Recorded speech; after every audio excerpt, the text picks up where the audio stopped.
Salut tout le monde, c'est Chris. Dans la vidéo d'aujourd'hui, nous allons parler d'Amandine Pélissard qui fait actuellement polémique pour plusieurs raisons. La première étant que son propriétaire essaie de l'escroquer des dizaines de milliers d'euros. Elle a forcément pris les réseaux sociaux pour en parler et un petit peu nous donner sa version des faits. Vous allez voir que cette affaire va très loin avec notamment presque la complicité de la CAF. Oui, ça va vraiment très loin.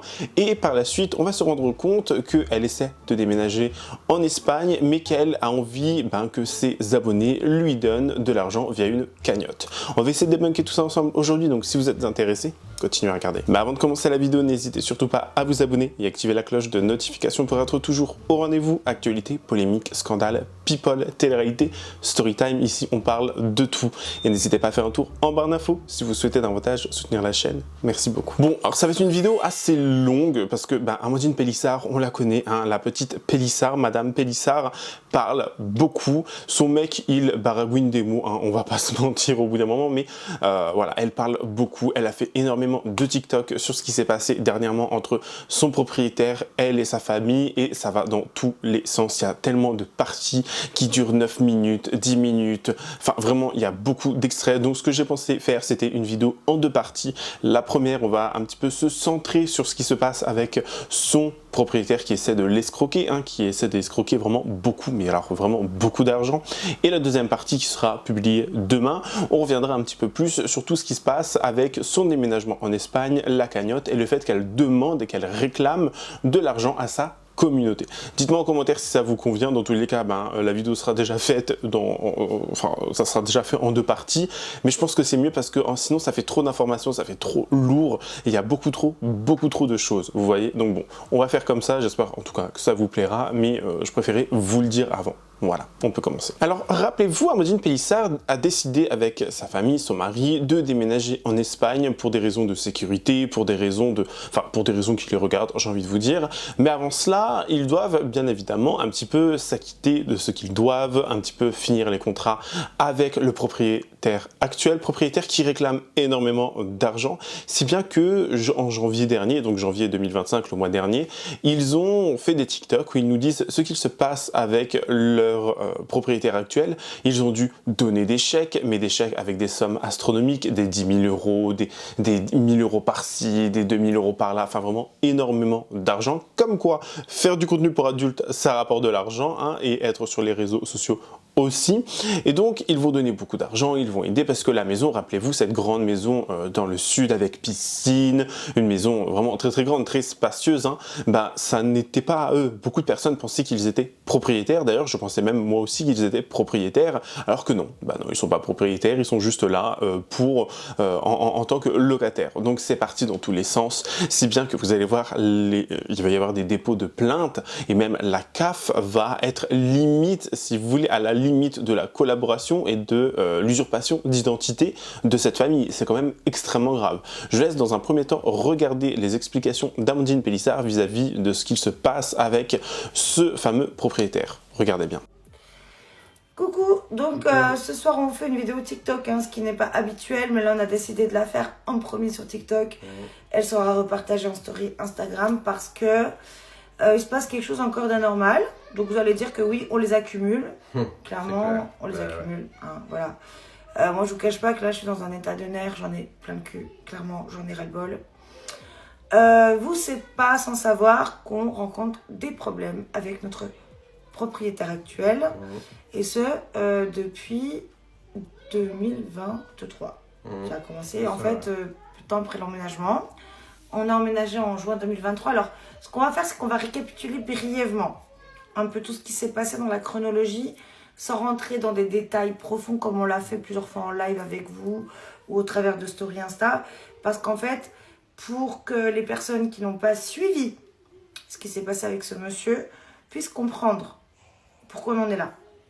On a emménagé dans cette maison en juin 2023. Ouais. Le 15, 16, je sais plus. Le 15, je crois. Enfin, mi-juin, quoi, voilà. Cette maison, on l'avait visitée en février 2023, donc c'est-à-dire c'était un chantier. C'était du béton et de la poussière. Il n'y avait rien. Il n'y avait rien. Donc il fallait se projeter. Donc quand on l'a visité, le propriétaire nous avait fait part des plans, des projections. Donc voilà, fallait s'imaginer le produit fini. Et en fait, quand on l'a visité en février, on a décidé tous les deux de la réserver. Pour la réserver, on a dû verser de l'argent. Et ce monsieur nous a demandé de verser 1 an de loyer d'avance. Et donc, déjà, 10 000 € ont été encaissés dès lors qu'on a réservé la maison en février. Ouais. Pour nous la garantir en fait à la livraison. La livraison est donc étant prévue en juin. Donc après, les travaux se poursuivent, sauf que, qu'est-ce qui se passe, hein? Qu'est-ce qu'il nous a fait comme délire, ce gentil propriétaire, pendant les travaux? Il s'est passé que... Bah, il nous a demandé d'investir dans plusieurs choses dans la maison, parce qu'il n'avait pas les fonds. Voilà. Et on l'a fait comme des cons. Ouais. Parce qu'on avait déjà un peu l'accord de coup, parce qu'on avait versé donc 1 an de loyer d'avance en chèque. Déjà, on a mis 10K. Et on avait déjà versé 10K qui avaient été encaissés. Donc, il s'avérait qu'en fait, au fur et à mesure des travaux, il n'avait pas les fonds pour payer certains travaux. Notamment, il y a eu quoi? Il y a eu le... Comment ça s'appelle? La baie vitrée. Voilà, la baie vitrée et la menuiserie, du dressing, la cuisine équipée.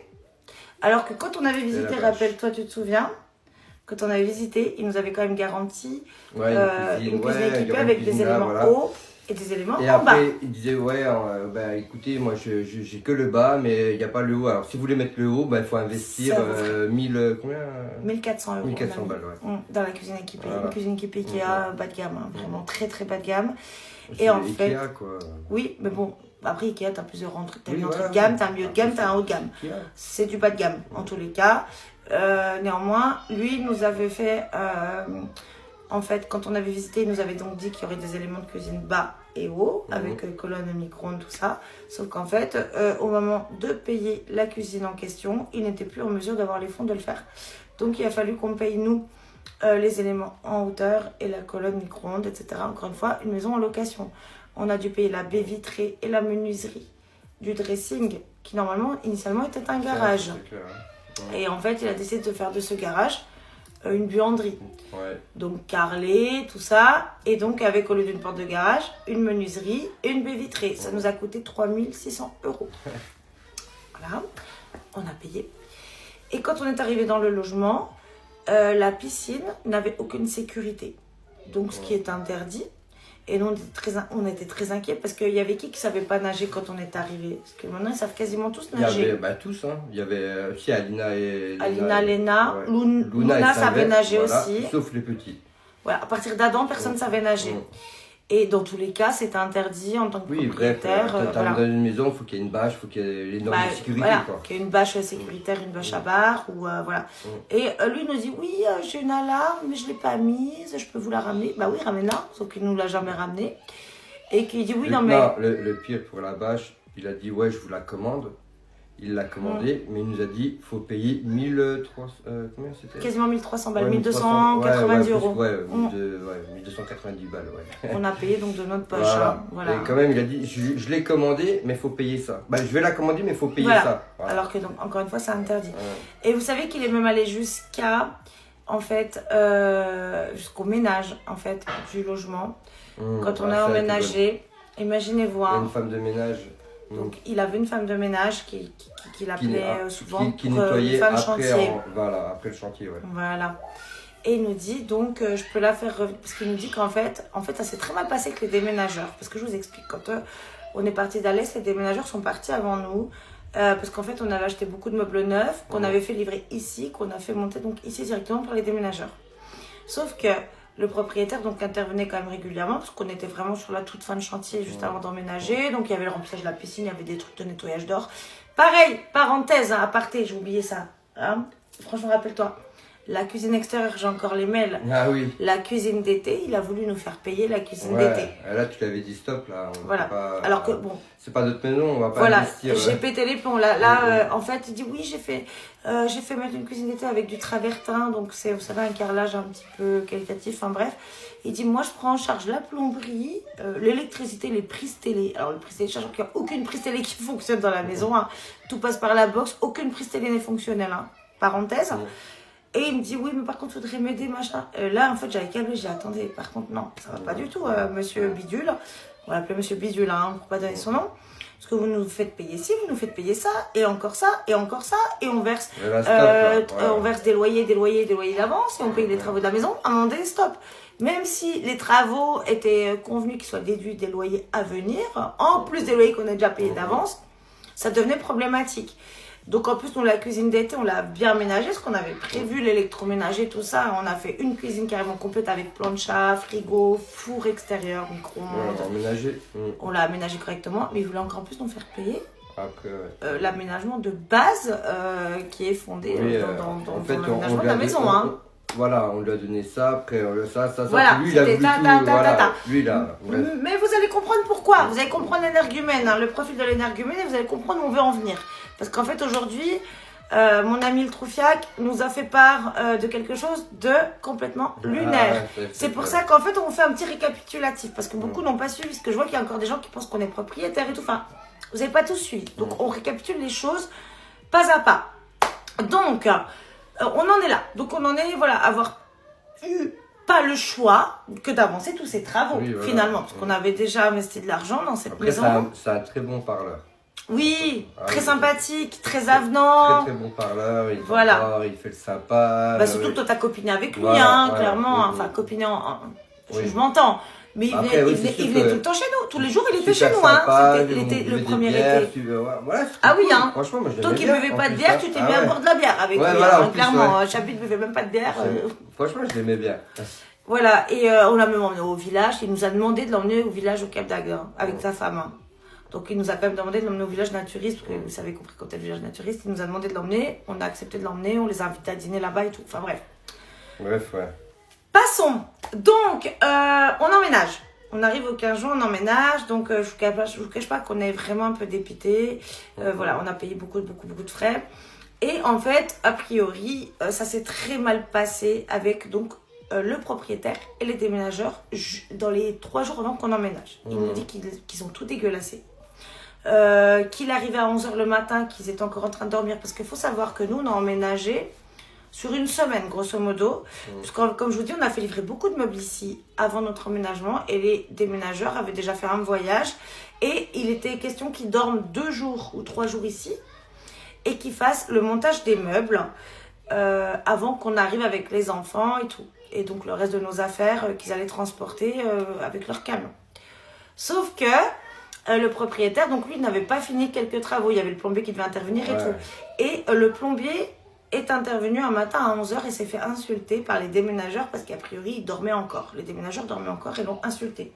Et donc le propriétaire nous avait appelé. Parce qu'il nous avait dit le propriétaire. Voilà, le propriétaire nous avait appelé un petit peu en panique en disant oui, il y a un problème, les déménageurs sont odieux avec mon artisan qui doit intervenir pour c'était le cumulus, je sais plus. Enfin bref, en tous les cas, ça se passait très mal. Donc il nous dit que c'était dégueulasse et qu'il fallait faire intervenir une nouvelle fois les femmes de ménage auxquelles il avait fait appel. Donc on dit d'accord, partie 2. On va faire une partie 2. Donc, partie 2. Donc, il nous dit que lui, il peut faire appel donc, à la femme de ménage à qui il fait appel d'habitude pour ses fins de chantier, tout ça, machin, pour nettoyer derrière les déménageurs qui ont été, a priori, foncièrement sales, d'après ses propos. On dit d'accord, on lui demande combien ça coûte. Il nous dit entre 150 et 250 euros. Et après, il nous demande 250 euros. Et en fait, alors attendez, parce que ça, c'était la veille de notre emménagement. Donc, on dit, bon, bah, d'accord, on lui fait confiance. Il dit, bon, ça a payé en liquide et tout. On dit, bon, bah, d'accord. On arrive le lendemain, donc nous, on arrive en train sur notre logement. On prend le train. On a payé 2 fois 250 euros. On a payé avant qu'ils arrivent avec le camion, 250 euros. Et on avait payé 250 euros. En cash quand on est arrivé. Voilà, 2 fois 250 euros. Ouais. Et donc on arrive, on arrive en train, on prend le train, donc on était à l'Est à l'époque, hein, on prend le train donc jusqu'à Montpellier. À Montpellier, on prend un taxi ici à la maison, sachant que les déménageurs dans la foule avaient fait un dernier trajet avec le reste de nos affaires de Alès à ici. On arrive là, le propriétaire est sur place parce que donc il nous avait, parce qu'encore une fois on était en très bon terme avec lui à ce moment-là. Il nous avait garanti, donc il supervisait un petit peu tout ce qui se passait, machin, jusqu'à notre arrivée. On arrive, donc on lui demande à signer le bail de location. Il nous dit qu'il ne l'a pas, parce qu'on arrive entre midi et 2. Il nous dit non, je ne l'ai pas, je repasserai tout à l'heure avec. Il nous demande par contre l'argent pour les femmes de ménage, il nous dit il y en a pour 250 euros. là, à payer en cash. Donc on lui donne 250 € en cash. Et il part, il dit je repasse tout à l'heure avec le bail. Nous sommes le 15 juin. Retenez bien les dates. Hein. Puis le temps passe, donc le déménageur termine de monter les derniers meubles. Bon, il y a quelques problématiques, bref, c'est pas le sujet, on n'est pas là pour ça. Ensuite, ils partent, machin, truc. Donc, on s'affaire à finir de ranger, vider les cartons, nanani, nanana. On en a quand même pour plusieurs jours de taf.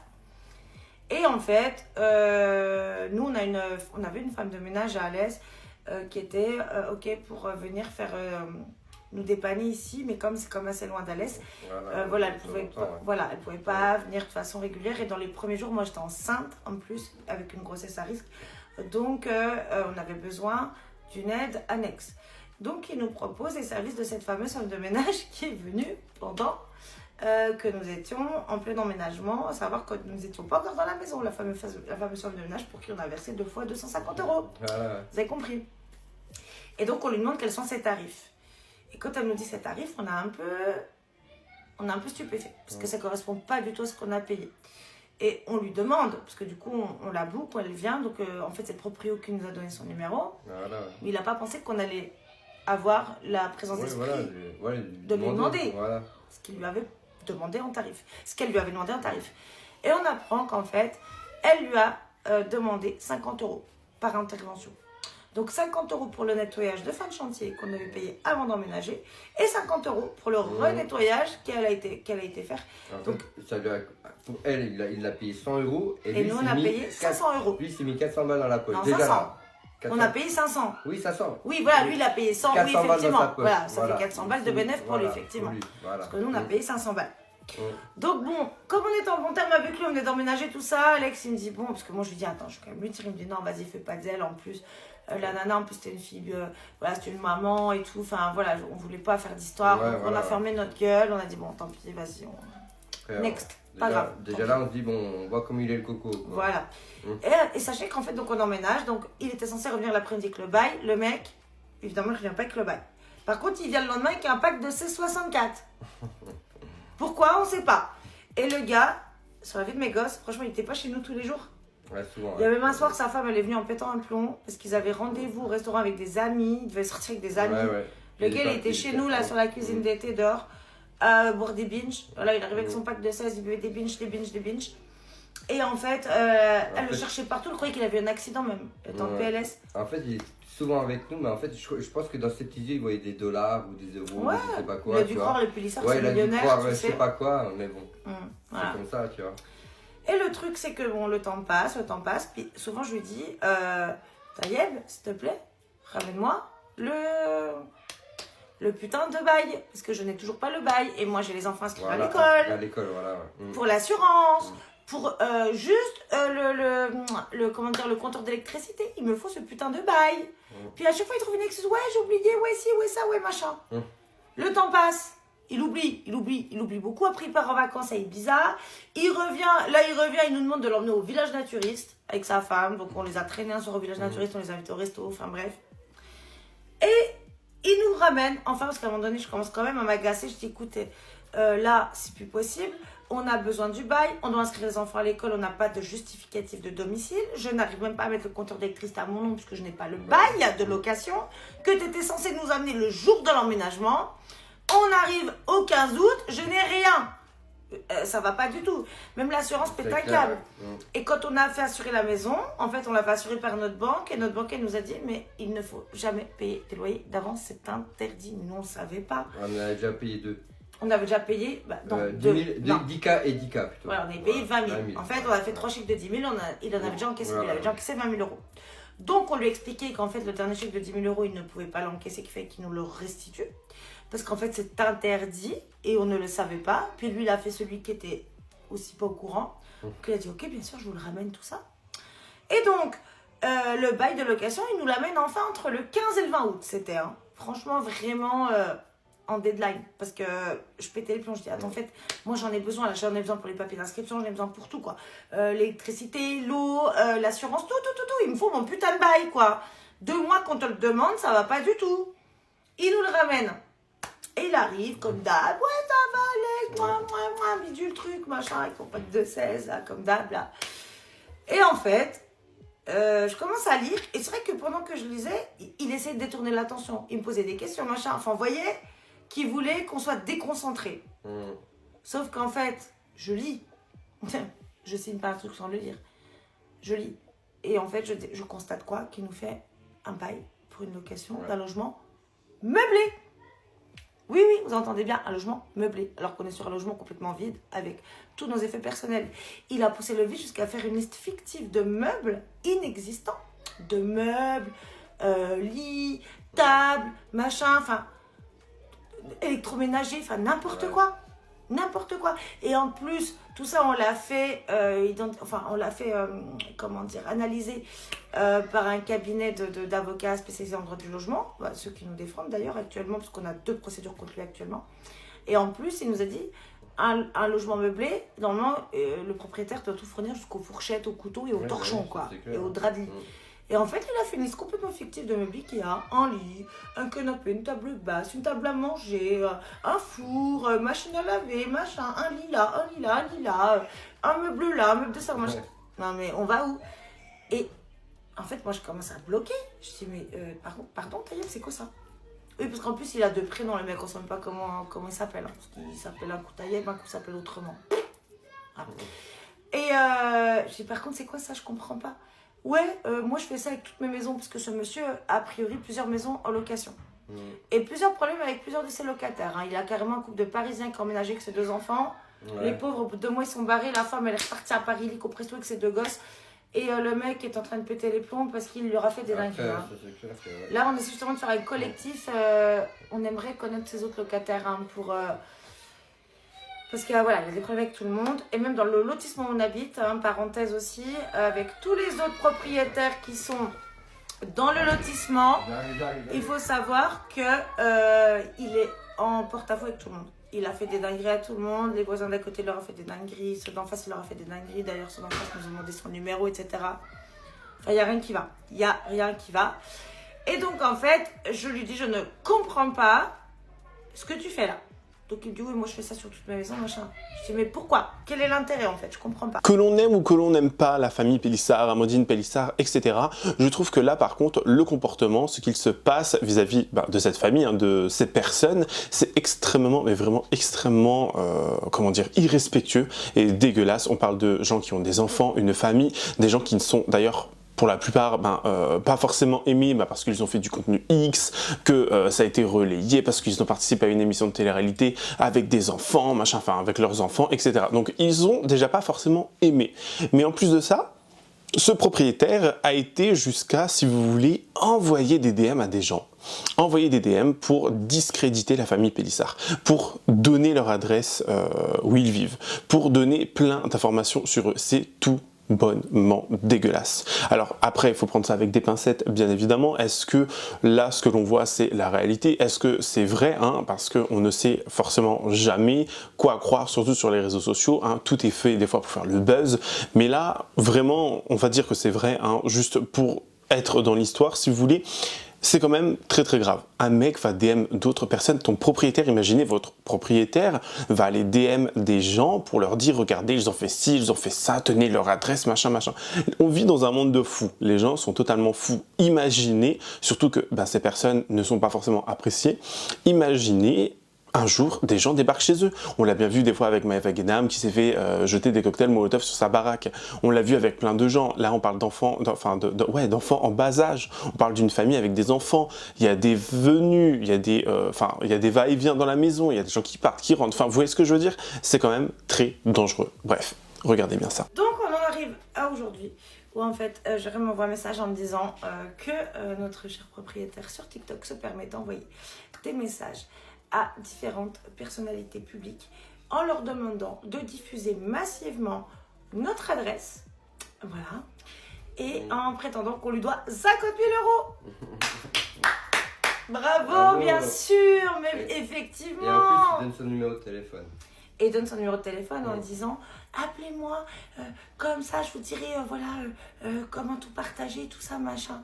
Et il demande de partager notre adresse. Il donne notre adresse sur le message, je vais vous le partager en cachant évidemment notre adresse, évidemment je vais la cacher, hein, et son numéro de téléphone. Bon évidemment je sais pas ce qu'il a cru, hein, parce que là clairement il demande aux gens d'être hors la loi, hein, parce que c'est foncièrement interdit, on est dans la violation de vie privée, dans la diffamation.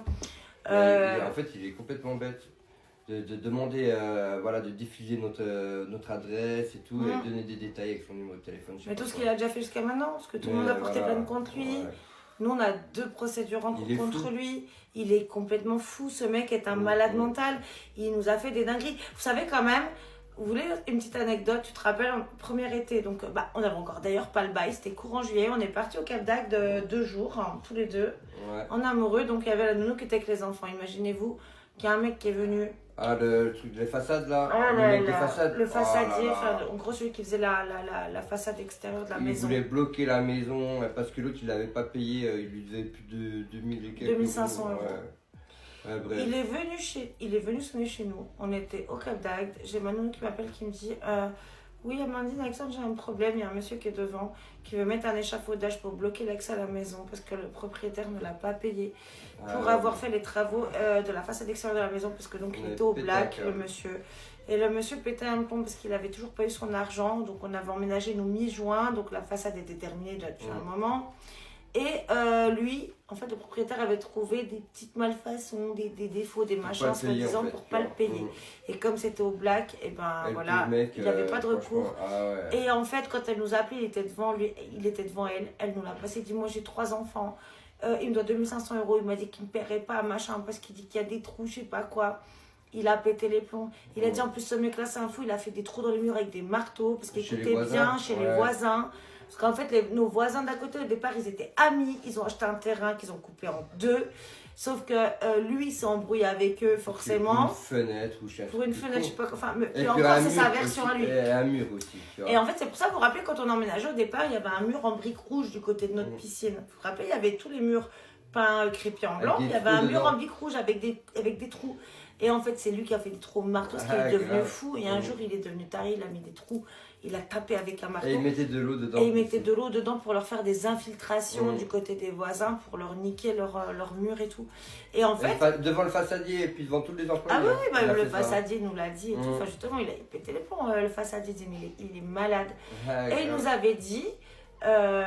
Il nous avait dit ouais de toute façon, parce que nous on avait dit quand on est arrivé, on dit bah s'ils veulent on peut le repeindre nous le mur, on s'en fout, parce que c'est vrai que ça faisait pas joli quoi. C'est leur mur à eux, alors on avait pas non, voilà, c'était à eux de le faire, donc on n'avait pas le droit. Puis ouais, vu qu'il y a des trous, dites aux enfants d'envoyer de l'eau machin dedans pour leur faire des fuites chez eux, machin, des infiltrations chez eux. Mais qu'est-ce qui c'est un fou furieux. Mais il y avait des patates, en plus quand ils ont refait le mur, ils disent patates. Mais attends, mais pourquoi il y a plein de trous? Je dis bah je sais pas, mais rappelez-vous hein, ceux qui nous suivaient quand on emménageait, rappelez-vous le mur en briques rouges avec les patates. Ah ouais, mais hallucinant. Et donc, nous, ce pauvre monsieur, quand on a le téléphone, je dis écoute, attendez, je raccroche, je l'appelle tout de suite. Je l'ai appelé, l'autre il est en vacances à Ibiza, s'il vous plaît. Je dis par contre, là non, je dis par contre, monsieur Bidule, vous le payez tout de suite. Payer, ce mec-là, il a 3 gosses, il attend son argent depuis plusieurs mois, vous le payez pas. Même, il voulait bloquer la maison. Et il voulait bloquer l'accès à la maison tant que le propriétaire ne l'avait pas payé. Et il nous a dit qu'il faisait ça avec tous ses employés, que tous ses salariés, enfin ses employés, ses artisans, il les prenait au black. Et il faisait ça avec tous. À chaque fois, il leur trouvait des trucs pour les payer moins ou ne pas les payer. C'est une ordure. C'est une ordure. Donc je vous partage, alors attendez, parce que du coup je suis pas une pro de TikTok. Là, je pense que là c'est bon, on a fait le tour en gros de toutes les problématiques. Je crois qu'on a rien oublié. Bon après je vous épargne hein, tous les messages de harcèlement, de menaces, tout ça. Bon, tout ça, de toute façon ça a été fourni aux flics et au tribunal. Sachez quand même qu'on en est à déjà 4 renvois hein, en justice. Parce qu'à chaque fois son avocat dit que notre avocat apporte de nouvelles conclusions ou de nouvelles notifications. Et que du coup il faut qu'ils repréparent leur défense. Voilà, donc il renvoie. Donc à chaque fois, c'est des frais pour nous. Donc comme nous a dit notre avocat, de toute façon, nos frais à nous lui seront transmis à lui à ce moment-là. À l'heure actuelle, nous, non seulement on lui doit rien, mais lui, il nous doit de l'argent. Et puis en plus, il va payer des dommages et intérêts. Et en plus, il va nous payer nos frais d'avocat. Hein, parce que c'est pas beau de demander des renvois à chaque fois. Hein, parce que tu sais pas quoi dire et tout. Hein. Mais là, je vous partage le petit message qui s'amuse à envoyer à toutes les personnes de télé-réalité qui peuvent... qui demande d'afficher notre adresse et comme quoi on lui devrait 50 000 euros. Ok, Cette blague. tu repasseras mon gars. Et voilà, donc pour vous dire à quel point ce mec-là, en fait, est encore une fois dans l'illégalité. Et puis s'il pense que les gens vont se mouiller, se mettre dans l'illégalité et avoir des problèmes avec la justice pour sa gueule, va te rhabiller. Hein? Puis par contre, dis à ton avocat d'assumer devant le juge, puis de ne pas demander des renvois à chaque fois. Ok? C'est Hein? clair. Voilà. Cette baraque, comme je vous dis, si j'avais su, on l'aurait jamais pris. Jamais. Mais jamais. Elle a été construite trop vite. Ah oui, parce qu'en plus, c'est plein de vis cachées. Là, vous avez vu encore pour combien on en a eu là de plomberie, là les 780 € de plomberie. Ça aussi, c'est pour sa gueule, hein. C'est pas à notre payer. Mais bon, on a payé, on n'a pas le choix, parce que de toute façon, comme on nous a dit, oui, s'il y a des problèmes dans la maison, maintenant, c'est même plus la peine de m'appeler. Mais bien C'est sûr. clair. Mais bien sûr. Hein, mais le fisc est ravi de savoir que tu leur entubes 71% d'abattement fiscal par maison. Hein. Ils sont prévenus. Hein. Rassure-toi, ils sont prévenus. Tout le monde est prévenu, tout le monde est au courant. La bise.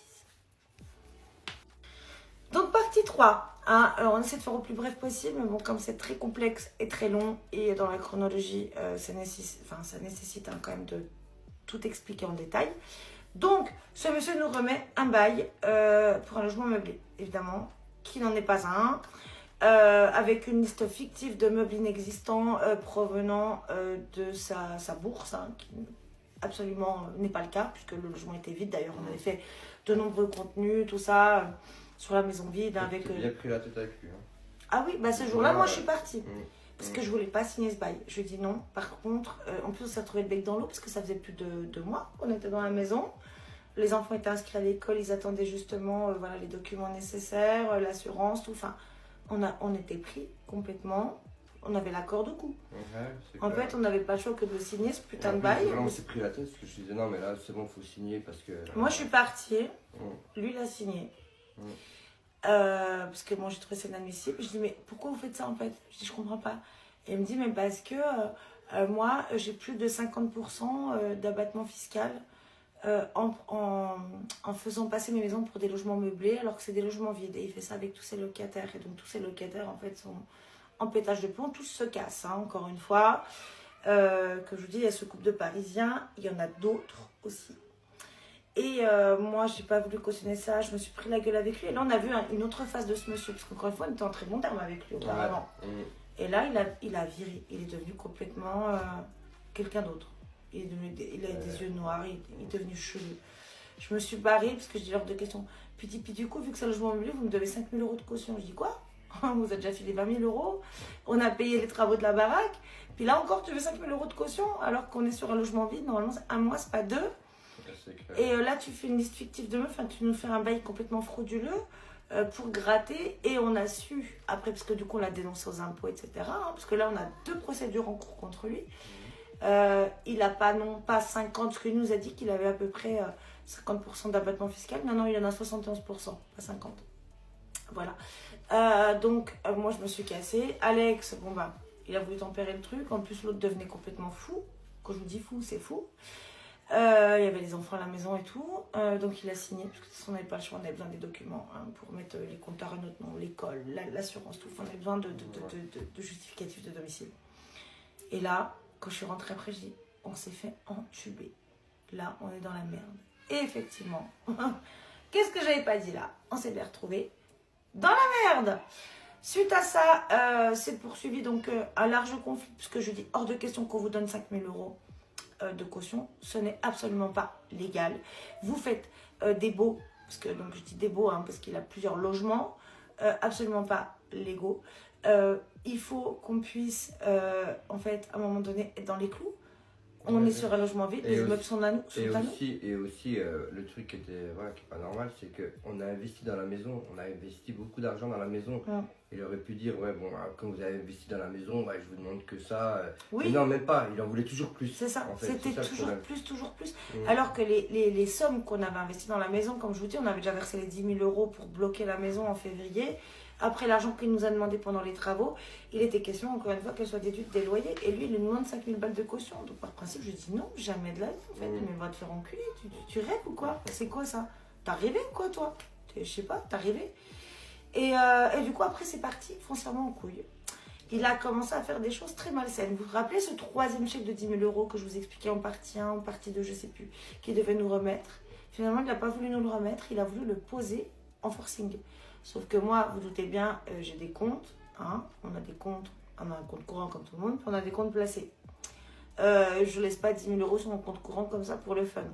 Donc, il n'était pas question qu'il encaisse ce chèque, il devait nous le restituer. Parce qu'en fait, encore une fois, quand je vous dis, notre assurance nous a appris qu'on n'avait pas le droit de payer des loyers d'avance.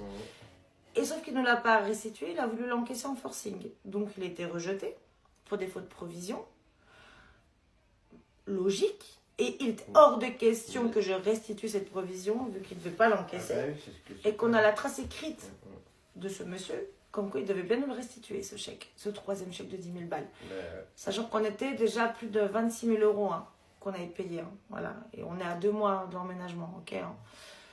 Après, j'accouche, moi. Vous savez que j'accouche début août, j'accouche à 5 mois et demi de grossesse. Hein. Je pense que tout ça n'y est pas pour rien, d'ailleurs, dans tout ce bordel. Hein. J'accouche début août. Donc en plus, je suis en plein postpartum, là, pendant tout ce bordel, là, ce bail qui n'est pas conforme, machin. Il essaie de nous escroquer de l'argent. Et figurez-vous que comme je refuse de lui refourguer ses 5 000 balles de caution, vous savez ce qu'il a fait? Ce monsieur est venu un jour chez moi. Je n'étais pas là. Je pense que j'étais à l'hôpital auprès de Maïna. Ouais. Il était venu quand j'étais là. Ouais. Alex était là avec les gosses. Et là, il me dit... Là, il me faut mes 5 000 € de caution. Et il savait où était notre chéquier. Voilà. Parce qu'en fait, nous, vous savez, c'est tout con. Tu rentres chez moi, tu as un meuble blanc, il y avait le chéquier posé dessus. Et là, je dis... il prend le chéquier, hein. Je dis, écoute, je sais pas, on en parlait et tout. Il me dit, écoute, tiens, il faut prendre le chéquier. Il commence à le remplir. Et même à le signer. J'ai même un chèque barré qui est signé de sa main. Ouais. Et puis là, il me dit, non, mais là, tu signes et tout, là, faut qu'on signe. Non. On était à l'hôpital. On ne doit pas ça. Il y avait des enfants qui étaient rentrés, il fallait faire à manger et tout. Et je dis, écoute, vas-y, moi ils avaient fait d'équitation le matin. Voilà. C'était fin août. Et j'ai signé. Et puis, il venait d'arriver, je m'en rappelle. J'en pouvais plus, et j'ai signé, et puis j'ai dit, regarde. Non, en fait, il t'a foutu la pression. Il a foutu la pression devant les gosses, il l'a intimidé. Et il a rempli les chèques de sa propre main. Et en fait, il s'est permis de remplir. Il a pris mon chéquier à mon nom, il les a remplis de sa propre main et il a contraint Alex à les signer en le menaçant et en l'agressant devant nos enfants. Lui, il n'a pas voulu faire de zèle, voilà, il y avait les petits machins. Donc de toute façon, il n'avait pas le droit de signer mon chéquier puisque c'était mon compte personnel, c'est pas notre compte commun. Et suite à ça, ma banque, donc quand il m'a appelé, moi j'étais à l'hôpital, il m'appelle, il m'explique ça. Donc je préviens mon banquier. Il me dit, écoutez Madame Pélissard, on va faire authentifier la signature et l'écriture du chèque par rapport à, aux références qu'on a. Enfin, vous savez, les banques qui savent faire ça. Hein. Et en fait, ils ont bien authentifié que l'écriture n'était pas la mienne et la signature n'était pas la mienne. Donc la banque a rejeté les chèques. Parce que lui, en l'espace de 24 heures, dites-vous qu'il a posé le chèque de 10 000 € qu'il ne devait pas poser. Et les 2 chèques de 2 500 €. Tout ça en l'espace de 24 heures. C'est-à-dire, il a posé 15 000 € en 24 heures. Ok ? Sachant qu'on avait déjà payé plus de 26 000 € de notre poche pour cette baraque. Et on était fin août 2023. Voilà. Donc suite à ça, en fait, tout part en couille, tout s'accélère. Ce monsieur devient très agressif. Il commence à appeler nos amis, à les menacer. On a des amis qui ont dû porter plainte contre lui. Parce qu'il a menacé nos amis. Il est même allé dans des restaurants, justement, où on l'a emmené au Cap d'Agde. Où on a nos habitudes. En plus, d'ailleurs, maintenant, les gérants sont nos amis aussi. Il s'est fait jeter comme un malpropre. Parce que le mec, il passe pour un taré. Il nous avait appelé, il nous disait, mais c'est quoi, c'était fou qu'il nous... Il a envoyé des gens en plein hiver. Je venais de rentrer de l'hôpital avec Maïna en plein hiver, des gens cagoulés pour nous couper l'eau, pour forcer notre compteur d'eau. Il leur a montré comment forcer notre compteur d'eau pour nous couper l'eau. Même la compagnie des eaux a porté plainte contre nous. On en est là. On en est là. Ouais, ça c'est clair qu'il a abusé. Et du coup, ce monsieur, en fait, donc on en est arrivé à avoir deux procédures judiciaires contre lui, une en pénal, une en civil, pour le défaut de bail qui n'est pas conforme, voilà, et tout ce qui est donc pénal, donc vandalisme, tentative d'extorsion, harcèlement. Il a harcelé tout notre entourage. Donc, comme je vous dis, on a des amis qui ont dû déposer plainte, qui sont fait menacer de mort par ce monsieur. Comment il lui disait d'ailleurs à notre pote, je te chie à la gueule. Je te chie à la gueule. Voilà. Il a été jusqu'à appeler notre banquier personnel, hein, ok, Ouais. parce que du coup, il ça doit être forte, bloc. celle-là. En lui demandant qu'est-ce qu'il y avait sur nos comptes privés, enfin sur nos comptes épargne et sur notre assurance vie. Et même mon banquier me dit, mais vous prenez pour qui, monsieur Bidule, en fait En fait, vous croyez où? Déjà, vous encaissez des chèques que vous n'avez pas encaissés. Vous forcez l'écriture d'un chèque que vous n'avez pas à faire, en fait. Vous vous prenez pour qui? En fait, je ne comprends pas. Enfin, le mec se croit tout permis. Et là, donc, la raison de ces vidéos et de ce récapitulatif général, on va vous expliquer pourquoi aujourd'hui on vous a fait toutes ces vidéos. Parce que ce monsieur s'est permis. Écoutez bien le truc lunaire. Jérém m'a contacté aujourd'hui en me disant que ce monsieur envoyait des messages à des personnes de télé-réalité en transmettant notre adresse, en prétendant qu'on lui devait 50 000 euros. Alors je ne sais pas d'où, ni comment. On a quand même 2 procédures contre lui en cours, que nous la signons en justice, et que d'ailleurs lui demande des renvois tout le temps. Son avocat demande tout le temps des renvois parce qu'il ne se présente jamais aux audiences, et son avocat demande tout le temps des renvois d'audience. Ils veulent jamais faire face. On en est à 4 renvois déjà. 4. Forcément, Amandine Pélissard va aller porter plainte vis-à-vis de ce propriétaire. Elle a toutes les preuves, elle a tous les documents en sa possession. Encore une fois, j'ai envie de vous dire, on vit dans un monde où la justice, nos impôts, je ne sais plus à quoi ils servent, honnêtement.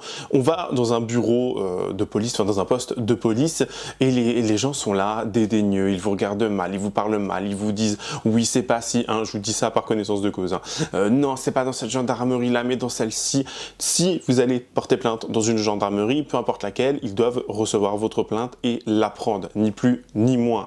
Franchement, au bout d'un moment, moi je sais que quand j'avais été faire ça à Paris, ils m'ont dit non, mais c'est dans celle de de cet arrondissement-là, faut aller là-bas. Non, après c'est dans l'autre arrondissement.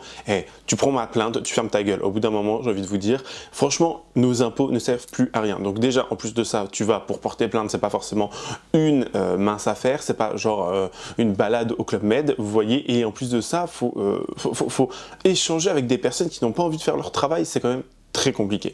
Donc elle est partie déposer plainte, elle va nous dire que la personne avec qui elle a échangé n'était pas forcément très gentille, et parce que déjà elle l'a reconnu aussi, et franchement je trouve que c'est dégueulasse, honnêtement dégueulasse. Regardez. Du coup, je suis en route. Un beau dossier que je me ramène à regarder donc. Regardez, on a tous les attestations du voisinage, les petits messages, les petits mensonges, les insultes, les menaces, tout. Ah mais voilà, de quoi faire là. Bon, moi j'ai dit, tout est imprimé déjà, ça gagne du temps, parce que franchement quand tu déposes plainte et que tu as des trucs dans le téléphone qu'il faut faire imprimer, je sais pas comment ils se débrouillent, mais ils ont toujours des problèmes d'imprimante. La gendarmerie, je vous jure, chaque fois que j'ai besoin d'imprimer un truc, ça n'imprimait pas. Donc je dis là, j'imprime tout avant de partir. Du coup, j'ai tout là. Et puis voilà. Et je vous dis quoi tout à l'heure quand j'ai fini. À toutes. Coucou. Bon, je reviens de la gendarmerie.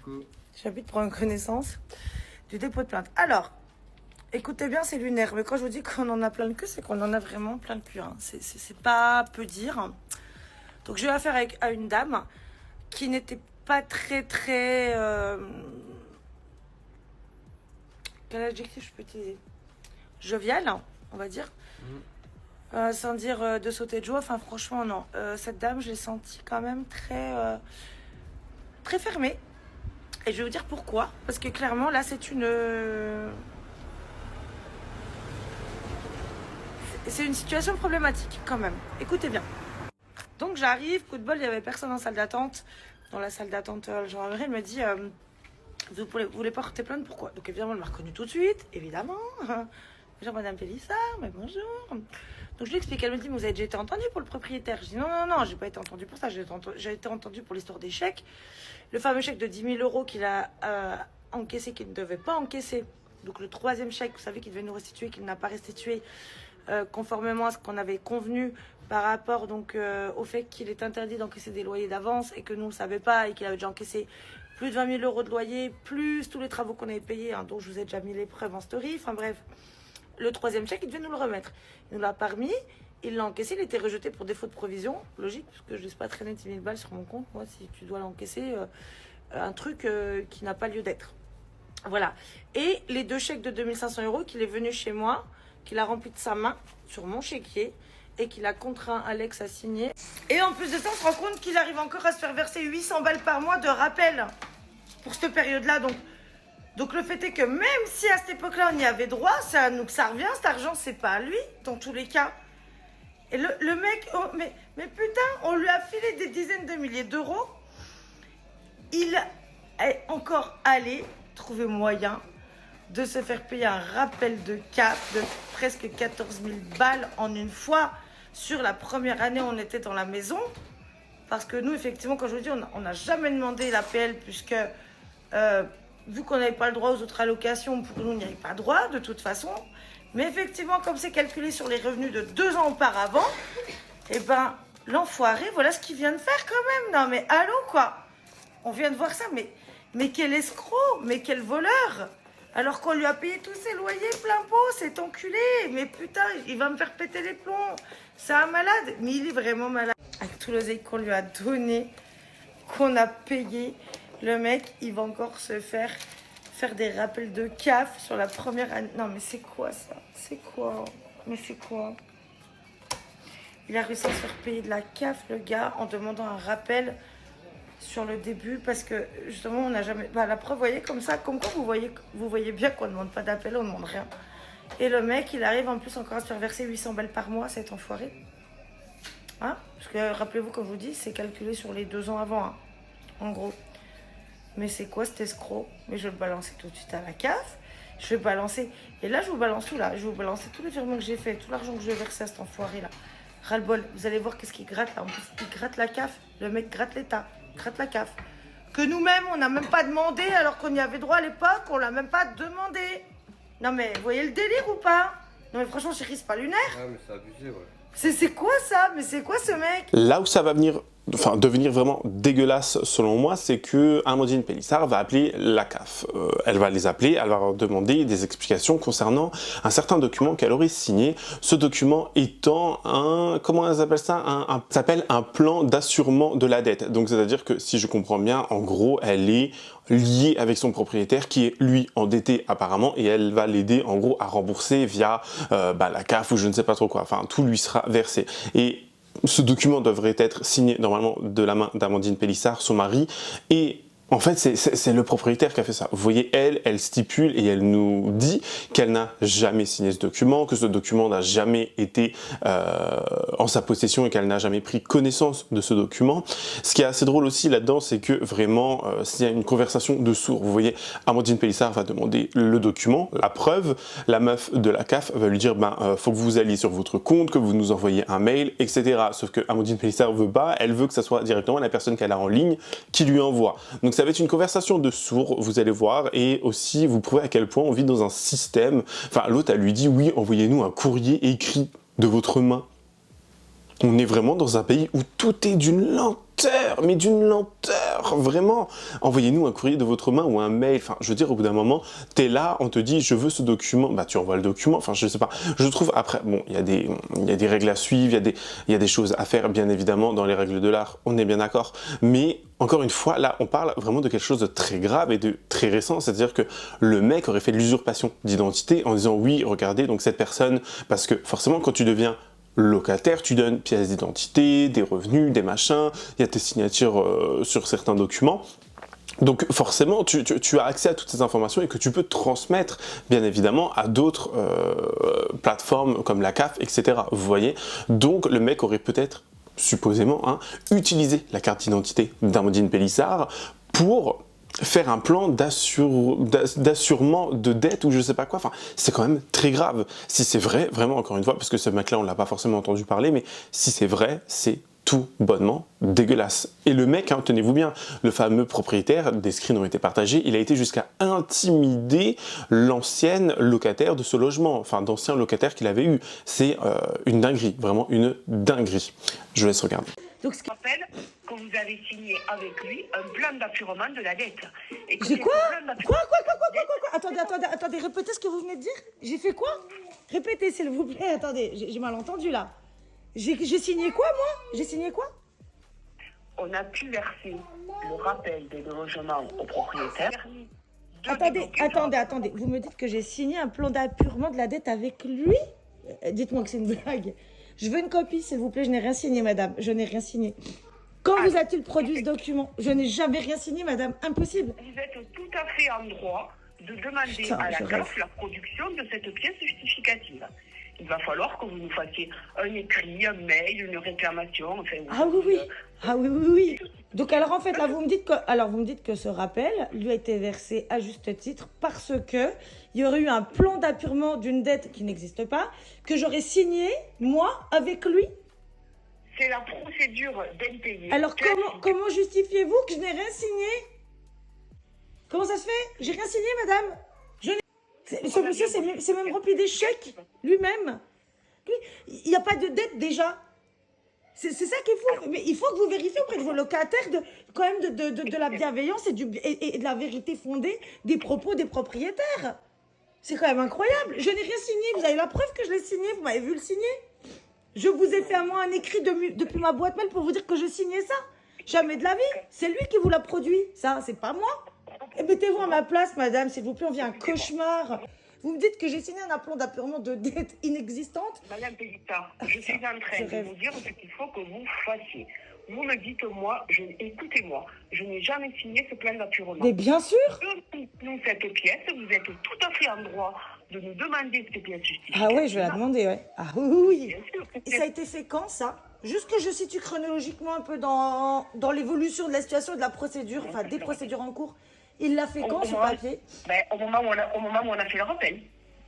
Mais le rappel, il l'a reçu là, il y a 10 jours, il l'a reçu le 23 janvier. Et voilà. C'est pas vrai, c'est pas vrai.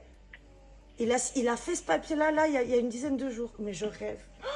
Je ne sais pas, je ne pourrais pas répondre à votre question si ça fait une dizaine de jours ou une vingtaine de jours. Il l'a reçu le 23 janvier, vous me dites au moment où était fait le rappel. Alors, ce que j'ai vu, moi, c'est qu'il a reçu un rappel de 14 000 € le 23 janvier et qu'il reçoit 800 € depuis octobre. Et ça, tout ça, on l'a appris samedi. Parce que j'ai une notification sur mon compte CAP. Et là, j'ai vu qu'il s'était fait verser 13 700 balles le 23 janvier 2025 et que depuis octobre 2024, il touchait 800 € par mois. Donc, vous me dites que vous, il vous a produit ce document au moment où il a eu le rappel. Donc, ça veut dire que c'était fait en fin d'année, quoi, du coup. Il avait fourni avant. Mais en tout cas, importe que... alors, attendez, il a été fourni quand? Je vous demande dans le temps. Je veux le document que j'aurais soi-disant signé, que je n'ai absolument pas signé. Par contre, moi, je vous demande quand, chronologiquement, dans le temps, il vous a produit cette reconnaissance de dette que je n'ai jamais signée de ma vie. Parce que là, c'est une usurpation d'identité, on est bien d'accord, madame? On est bien d'accord, il a signé un document, mon nom propre, que je n'ai pas signé. Donc, je demande quand a été produite ce document. Vous pouvez me le dire quand même, ça. J'ai quand même le droit de le savoir, parce que soi-disant, je l'ai signé. Écoutez-moi, je n'ai pas l'accès à l'information. Vous venez de me dire que ça a été fait quand il a eu le rappel. Et là, vous me dites maintenant que vous ne savez pas. Non, je vous ai dit, on a fait le rappel le 23 janvier. C'est moi qui vous l'ai dit. Que la pièce avait été produite, mais pas forcément à cette période-là. Si, vous m'avez dit, vous l'avez dit, madame. Vous l'avez dit, que le document était fourni. Je vous assure que madame, vous l'avez dit. C'est enregistré en plus. Tous mes appels sont enregistrés, vous l'avez dit, madame. Vous l'avez dit que le document était produit quand vous avez versé le rappel. Ne répétez pas mes propos. C'est cette pièce justificative qui a permis le rappel. Mais la seule chose qui justifie, c'est une usurpation d'identité. Je n'ai jamais signé de reconnaissance de dette avec ce monsieur, madame. C'est le propriétaire qui vous l'a fourni, cette pièce. Nous sommes bien d'accord. Madame, c'est le propriétaire qui vous a fourni cette pièce. C'est pas moi, puisque moi, je ne l'ai pas signée. C'est bien le propriétaire. Juste, comment expliquez-vous que vous ne vérifiez pas auprès des locataires que cette pièce a bel et bien été signée de la main des locataires? L'histoire dès lors que les deux parties ont signé le document. Mais je ne l'ai pas signé, madame, justement. C'est pour ça que je vous demande. C'est bien le propriétaire qui vous l'a remis, ce document. C'est pas les deux parties, madame.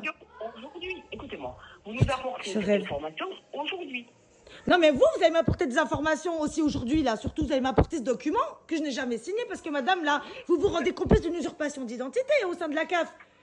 Vous vérifiez pas, vous me dites les deux parties ont signé. Quelle partie? J'ai rien signé, madame. J'ai rien signé. J'ai rien signé. Nous avons- Cet nous homme-là, il se avons fait verser 14 000 € plus de l'argent depuis octobre. Donc ça veut dire qu'au plus tôt, ça veut dire qu'il a dû le faire en fin d'année 2024, puisque je vois qu'il a touché 800 € par mois depuis octobre 2024 et 14 000 € en janvier de rappel. Non mais apaisé, écoutez, vous me dites qu'en gros, je me fais escroquer par mon propriétaire, c'est pas grave.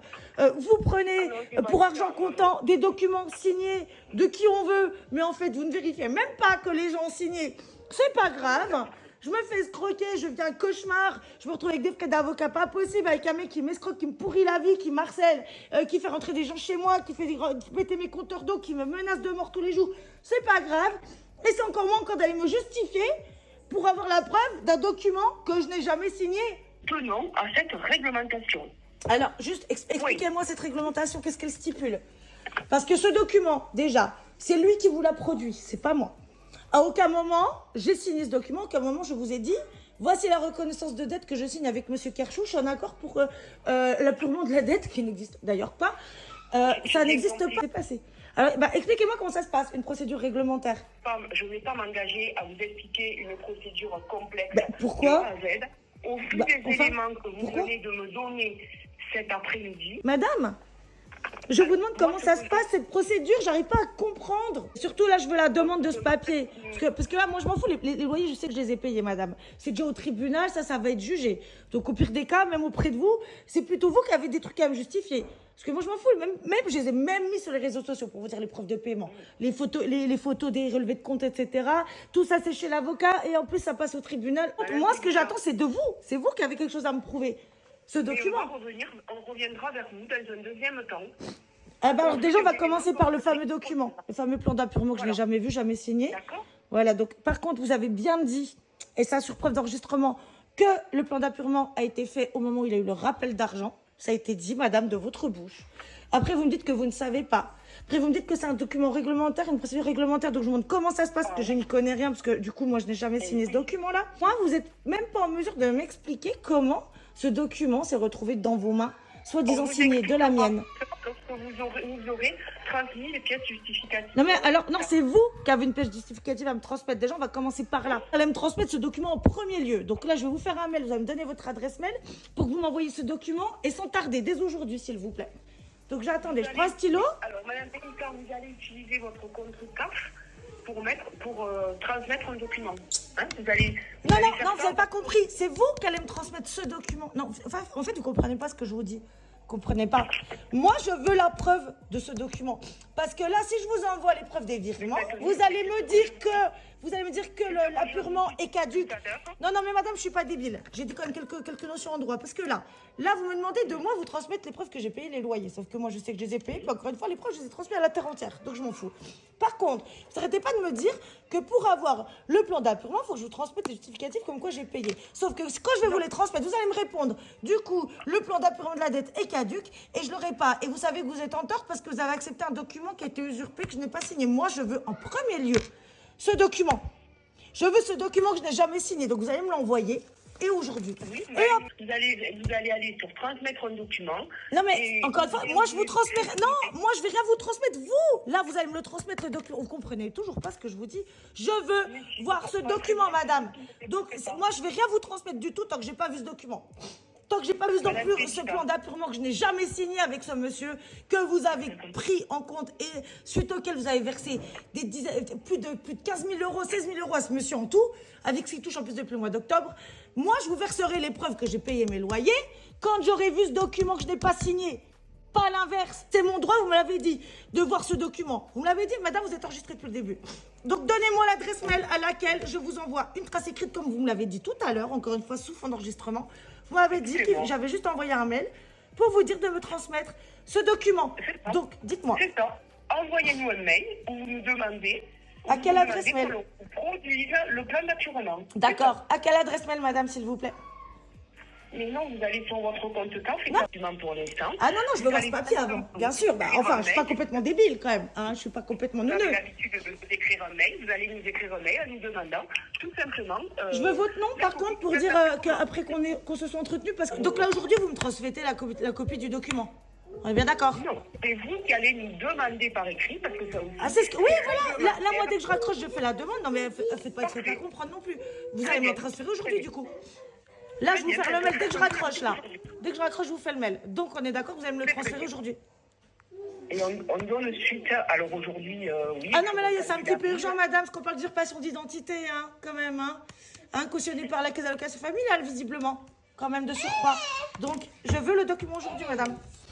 Déjà, là, j'en apprends des vertes et des pas mûres, là. Donc, je crois que le minimum, c'est de me le transférer sans attendre et sans délai. On vous l'envoie dans les meilleurs délais. C'est quoi les meilleurs délais chez vous? C'est quoi les meilleurs délais? Sous 48 heures. J'ai un accès limité à votre dossier, je vais transférer. Ah, pourquoi? Du coup, Pourquoi vous avez un accès on limité à a mon certains dossier? dossiers, on n'a pas toujours les accès, donc là je vais transférer mon appel directement à ma superviseure. D'accord, entendu. Merci beaucoup. Allez, je vous mets en attente et ma superviseure récupère l'appel. Entendu, D'accord. merci beaucoup. Merci. Pardon? Pardon? T'as entendu? Elle a un accès limité à notre dossier, quoi. Bonjour, vous m'entendez? Oui, bonjour madame. Oui, donc je vous appelle donc parce que j'ai contacté la semaine dernière vos services concernant un document, un plan d'appurement de dette qui aurait été signé de ma main ou de notre main, mon mari et moi, je ne sais pas, en accord avec notre propriétaire. Ce document, je ne l'ai jamais signé. J'avais demandé donc à le recevoir. Votre collègue m'avait dit donc qu'elle m'envoyait donc l'exemplaire de ce document par mail, enfin sur ma boîte sécurisée CAF. Sauf que elle m'a dit que je l'aurais sous 48 heures. Et aujourd'hui, on est lundi, je ne l'ai toujours pas. J'aurais voulu savoir quand j'allais le recevoir, s'il vous plaît. Alors, le problème, c'est que j'ai pas accès à votre dossier. Vous n'êtes pas c'est pas vous la superviseure de la dame que j'ai eue juste avant? Si, mais tout le monde n'a pas accès au dossier. Donc, moi, je n'aurai pas accès non plus au dossier. Mais personne... Il faudrait que vous me donniez votre numéro locataire et que je vois avec ceux qui ont accès à votre dossier pour voir si ça a été envoyé ou pas. vous pouvez me rappeler parce que c'est assez fou, parce que personne n'a accès à mon dossier, c'est incroyable. Donnez-moi votre numéro locataire. Je ne connais pas de tête, mon numéro de locataire, madame. Je vous donne toutes les informations que vous voulez, mais ça, je ne le connais pas de tête. Votre date de naissance, si vous dites. Ma date de naissance? Oui. Pourtant, la semaine dernière, quand j'ai appelé... Juste, excusez-moi, j'ai une question. Quand j'ai appelé mercredi dernier, votre collègue, elle avait complètement accès à mon dossier. Hein. C'était une interlocutrice lambda. Depuis, il n'y a plus d'accès à votre dossier, donc je ne pourrais pas vous renseigner. Donc, c'est un document qu'on devait vous envoyer sous 48 heures et qui ne vous a pas été envoyé, c'est ça? Tout à fait, oui. Ok. Du coup, donnez-moi votre numéro de téléphone, s'il vous plaît, comme ça je me renseigne auprès de la personne et je vois avec elle pour qu'elle vous rappelle ou vous renvoie le document. D'accord. Alors, le 06 de... 82. Ok, mais je fais le nécessaire. Si jamais on doit vous rappeler, donc c'est sous 48 heures, vous avez un horaire particulier préféré ou pas?